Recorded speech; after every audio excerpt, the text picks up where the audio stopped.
ఆరుణ కాళేశ్వరానికి నిపుణుల కమిటీ దీనికి సంబంధించి మరొక ఆ పత్రికలో చాలా డీటెయిల్డ్గా ఉన్న వార్త కన్నా అక్కడ చూద్దాం మనం అది. ఇక కరీంనగర్ నుంచి బారాస ఎన్నికల శంకారావం 12న బహిరంగ సభ అధినేత కేసీఆర్ నిర్ణయం. కరీంనగర్ పెద్దపల్లి లోక్సభ నియోజకవర్గాల్లో నేతలతో సమీక్ష. అభ్యర్థులుగా వినోద్ కుమార్, కొప్పుల ఈశ్వర్లకు అవకాశం. కరీంనగర్ వేదికగా లోక్సభ ఎన్నికలకు సమరశంకం పూరించాలని బారాస అధినేత మాజీ ముఖ్యమంత్రి కేసీఆర్ నిర్ణయించారు. ఉద్యమకాలం నుంచి పార్టీకి సెంటిమెంట్గా కలిసి వస్తున్న జిల్లా కేంద్రంలోని ఎస్ఆర్ఆర్ డిగ్రీ కళాశాల మైదానంలో 12న బహిరంగ సభతో ఎన్నికల ప్రచారాన్ని ప్రారంభించాలని తీర్మానించారు. ఏదేమైనా కూడా బీఆర్ఎస్ పార్టీ గింత దయనీయమైన పరిస్థితికి వస్తాయని ఎవరు ఊహించలే. దానికి ముమ్మాటికి కారణం కేసీఆర్ యొక్క అహం భావం అనేది ప్రజల్లో ఇంకా చర్చకు వస్తోంది. అనేక ప్రతిపక్ష పార్టీలు గతంలో కూడా ఇదే విషయాన్ని ఆరోపించినాయి. కేసీఆర్ అహంకారం తగ్గించుకోవాలి, బీఆర్ఎస్ పార్టీ అహం వీడాలని చెప్పి కూడా పెద్ద ఎత్తున ప్రతిపక్ష కాంగ్రెస్ బీజేపీలు మాత్రం గతంలో అంటే గత ప్రభుత్వంలో ఉన్నప్పుడు బీఆర్ఎస్ అధికారంలో ప్రతిపక్షంగా కాంగ్రెస్ బీజేపీలు పదే లేవనెత్తినాయి. సో ఇప్పటికి కూడా ఈ యొక్క విధానం అనేది చాలా సుస్పష్టంగా కనబడుతున్నది. ఎందుకంటే వాళ్ళు ఏ అంశాన్ని కూడా ఒక మాటన ఒప్పుకోవడం లేదు. అవినీతి విషయంలో ఒప్పుకోవడం లేదు, అక్కడ జరిగిన అప్పుల విషయంలో ఒప్పుకోవడం లేదు, కాళేశ్వరం ప్రాజెక్టు కుంగిపోవడం విషయంలో కూడా అదొక చిన్న విషయం. 32 పనులు ఒక పన్ను పోతే నొప్పి మొత్తం అక్కడే ఉంటుంది, కానీ ఎక్కడ ఉంటుందయ్యా?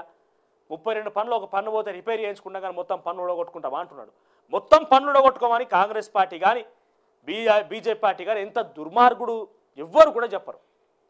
కాంగ్రెస్ పార్టీ కూడా మొత్తం కాళేశ్వరం ప్రాజెక్టు మొత్తం కూలగొడతామనో మొత్తం ఏమైపోతుందని కాదు, గురిబండ లెక్క మారింది. రివర్స్ పంపింగ్తో అధికంగా ఇన్ని నిధుల విషయంలో అప్పులు తీసుకొచ్చి పెడితే అది రాష్ట్రానికి ఏ మేరకు ఉపయోగపడుతుందో నాకు అంశాన్ని ఇప్పటికీ డీటెయిల్డ్ ప్రాజెక్ట్ ఉండకపోవడం కావచ్చు, లేకపోతే నిధులు మనకు రివర్స్ జనరేట్ అయితే ఒక ఇన్వెస్ట్మెంట్ అని చెప్పి గత ప్రభుత్వం హామీ ఇచ్చి అప్పులు తీసుకొస్తే మరి ఏ రకంగా ఇన్వెస్ట్మెంట్ ఎట్లా ఇన్వెస్ట్మెంట్ అయితే అనేది ఆలోచన వచ్చి కొంత ఇబ్బందికరంగా ఉన్న పరిస్థితిని ప్రజల ముందుకు ఉంచే ప్రయత్నం చేస్తోంది.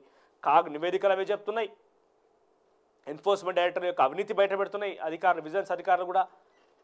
ఇక బీఆర్ఎస్ పార్టీ దినదినాన ఇంకా ఇట్లా మాట్లాడకుండా పోతే బలహీన పడుతుందనే ఒక నానుడు నుంచి అది నిజమవుతూనే వస్తున్నది. బలహీన పడుతున్న అంశం ఏంటంటే బీఆర్ఎస్ పార్టీ నుంచి పోటీ చేద్దామని కూడా భయపడిపోతున్నారట. అరే మాకు లేకున్నా మంచిదే భయ కానీ బీఆర్ఎస్కి చేయమని భయపడుతున్నారట. చేవల ఎంపీ రంజిత్ రెడ్డి గట్లే ఏం చేసిండు, బీఆర్ఎస్ నుంచి పోటీ చేయవయా అంటే పోటీ చేయ ఏం చేయ, పోటీ చేసి ఇజ్జత్ పెట్టేట్టున్నది, ఓడిపోయేటట్టున్నా, ఇక్కడ పరిస్థితి మంచి లేదు, బీఆర్ఎస్ పార్టీ అంతర్గతంగా కుమ్ములాట్లు మొదలైనవి, మనలో మనకే పడతలేదని చెప్పి ఆయన నిరాకరిస్తున్నాడట. ఇంకా స్పష్టత రాలేటనే విషయంలో మరో 2 రోజులు అవకాశం ఇచ్చి ఆలోచించుకో అని చెప్పి బీఆర్ఎస్ పార్టీ అధిష్టానం మళ్ళీ రంజిత్ రెడ్డికి అవకాశం ఇచ్చిందట. పోటీ చేసేందుకు కూడా వెనక్కి వస్తున్నారు, నిరాకరిస్తున్నట్టు అర్థం చేసుకుని బీఆర్ఎస్ పార్టీ ఎంత దిగజారిపోయింది, ఎంత దయనీయమైన పరిస్థితి ఎదుర్కొంటుంది అనేది. ఇక క్షేత్రస్థాయిలో మున్సిపల్ కార్పొరేషన్లు పోయినాయి, మున్సిపాలిటీలు పోతున్నాయి, గ్రామ పంచాయతీ సర్పంచ్లు మొత్తం వ్యతిరేకం అయిపోయారు. ఇక గ్రామ పంచాయతీ సర్పంచ్లు ఇక్కడ పదవి కాలం కూడా ముగిసింది అనుకోండి, అది వేరే విషయం. ఉన్న వాళ్ళటువంటి కూడా క్షేత్రస్థాయిలో వాళ్ళు కూడా వేరే పార్టీలకు కాంగ్రెస్ పార్టీలోకి వెళ్ళిపోతున్నారు.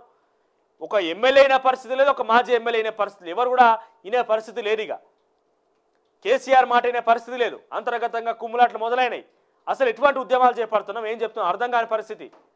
మొన్న మల్లారెడ్డి లాంటి ఒక రాజకీయ నాయకుడు, మాజీ మంత్రి ఒక రకంగా ఒక మంచి కమిడియన్ కూడా చెప్పుకోవచ్చు. ఆయన ఏం చెప్పిండంటే కేసీఆర్ ఇంట్లో 3 పదవులు ఎట్లుంటాయి, నా ఇంట్లో ఎందుకు ఉండద్దు, నా కొడుకు టికెట్ ఇవ్వాలి అనే స్థాయికి మల్లారెడ్డి కూడా ఎదిగిండనంటే ఇక కేసీఆర్ యొక్క పవర్ఫుల్నెస్, కేసీఆర్ యొక్క ఆ యొక్క గౌరవం, ఆయనకి ఇచ్చినటువంటి మర్యాదలు అర్థం చేసుకోవాలి.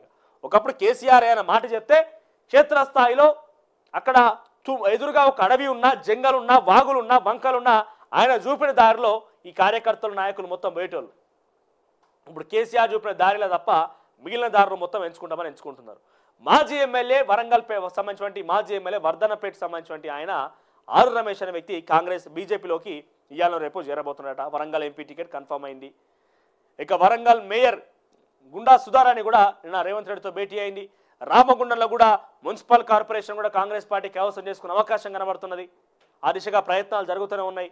ఏకంగా మేయర్ సైతం కాంగ్రెస్ పార్టీ వెంటనే ఆ నాయకుల వెంటనే కనబడుతున్నట్టుగా కొన్ని వీడియోలు మాధ్యమాల్లో, సోషల్ మాధ్యమాల్లో వీడియోలు, ఫోటోలు వైరల్ అవుతున్నాయి. సో ఎటు చూసినా కూడా బీఆర్ఎస్ పార్టీ కుప్ప కూలిపోవడం, క్షేత్రస్థాయిలో అడిగంటిపోవడం అనేది చాలా సుస్పష్టంగా కనబడుతున్నది. ఇక పైపెచ్చు వీళ్ళు చేసిన పనులు ఒప్పుకోకపోయినా పర్వాలేదు, కానీ దుష్ప్రచారం, ఎటువంటి దుష్ప్రచారం అంటే ఏమో జరిగిపోతుంది, అక్కడ కూలిపోతుంది, ఇక్కడ రాలిపోతున్నది. మీరే చెప్పి 100 రోజులు అవకాశం ఇస్తామని చెప్పి 100 రోజులు కానే లేరు, ఎక్కడ మా ఉనికి కోల్పోతామని చెప్పి ఇష్టానుసారంగా మీరు ఏరిపడతారని మాట్లాడితే ప్రజలు ఎట్లా నమ్ముతారు? బీఆర్ఎస్ పార్టీ మీద ప్రజలకు విశ్వసనీయత, వాళ్ళ మీద నమ్మకం పోయింది. ఇంకా కేసీఆర్ ఈ సమావేశంలో ఏమంటాడంటే ఇక్కడ సిట్టింగ్ ఎమ్మెల్యేల మీద ఉన్న వ్యతిరేకతనే బీఆర్ఎస్ పార్టీని ఓడగొట్టిందట. బీఆర్ఎస్ పార్టీ ఎమ్మెల్యేల కారణంగానే బీఆర్ఎస్ పార్టీ అసెంబ్లీ ఎన్నికల్లో ఓడిపోయింది అన్నట్టుగా కేసీఆర్ చెప్పిండు. అంటే ఇండైరెక్ట్గా నేను ఏం చెప్తున్నానంటే మా ఎమ్మెల్యేల కారణంగానే మేము ఓడిపోయామంటే మా ఎమ్మెల్యేలు అంతా దొంగలు అన్నట్టుగా కేసీఆర్ ఇండైరెక్ట్గా చెప్తున్నట్టు కనబడుతుంది. మరి ఎమ్మెల్యేల మీద ఎందుకు ప్రజలు వ్యతిరేకంగా ఉంటారు? ప్రజలు ఎమ్మెల్యేల మీద వ్యతిరేకత ఎందుకు ఏర్పడ్డది? వాళ్ళే తప్పు చేస్తానే కదా, వాళ్ళైనా దగాలకు దౌర్జన్యాలకు అక్రమ అవినీతి సొమ్ము కోసం ఆశపడి ప్రజలను రక్తమాంసాలను తింటేనే కదా వాళ్ళ వ్యతిరేకత ఏర్పడేది.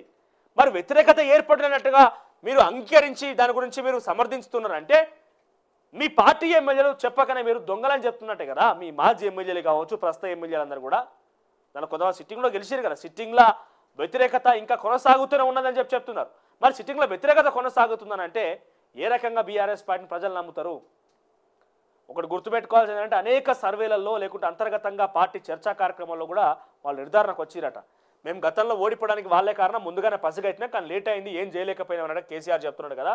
రాసి పెట్టుకోండి, కేసీఆర్ కానీ కేటీఆర్ కానీ మీకు 2 సీట్లు దాటాయి ఈసారి పార్లమెంట్ ఎన్నికల్లో. 2 సీట్లు దాటితే ఇక బీఆర్ఎస్ పార్టీ చాలా ఇంకా కూడా క్షేత్రస్థాయిలో గట్టిగా ఉన్నదని చెప్పి మనం నమ్మొచ్చు. 2 సీట్లు కూడా దాటే అవకాశం లేదు. మీరు ఏదైతే కరీంనగర్లో గెలుస్తున్నామన్నట్టుగా నేను కేసీఆర్ చెప్పిండో అది ప్రజల్లో ధైర్యం నింపడం కోసం, కార్యకర్తలు ధైర్యం నింపడం కోసం, పార్టీ నాయకుల్లో కోస్త ఆ ధైర్యం నింపడం కోసం తప్ప ఆ పరిస్థితి కూడా అంత ఈజీగా ఉండకపోవచ్చు.